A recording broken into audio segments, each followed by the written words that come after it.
how should I build up to the 1 rep max attempts, sets, reps, and weights? Follow the normal warm-ups you would do when you're training. So assuming you've done some heavier sessions recently and you're not straight into the max, do the normal sets and reps and jumps that you would take to get as close to your max as possible.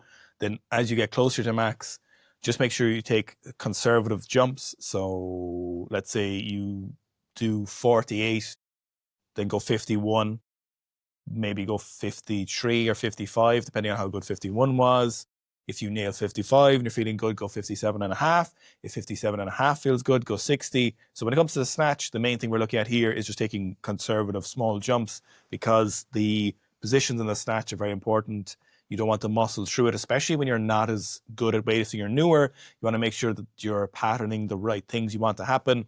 And what can easily happen is an extra few kilos can drastically change those positions. And what we really need to do here when we're doing heavier snatches as a newer lifter is make sure that we're repeating the technique that can be used later, because we don't want their snatch to be 60 forever if you end up hitting 60. So we want to hit 60 kilos today with the technique that we're going to use in the future. Now, we know that technique isn't going to be something that's the best technique you'll ever have. You know, there's more to improve upon it, but we need to iterate from your current technique. What we don't want is one technique over here, and then you hit 60 with this, and then you hit 62 here, and your positions are you're bending your arms on this one. So in terms of positions, so you need to make sure that you're really consistent with those positions.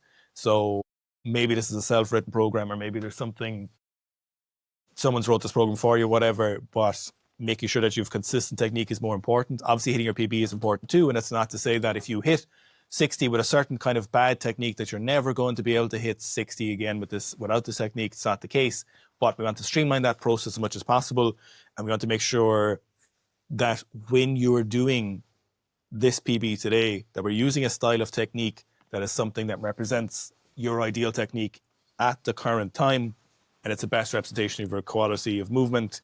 So I'm less concerned about sets and reps and jumps you take here, more on doing stuff that facilitates repeatable technique, which will pay off better in the long run for your snatch.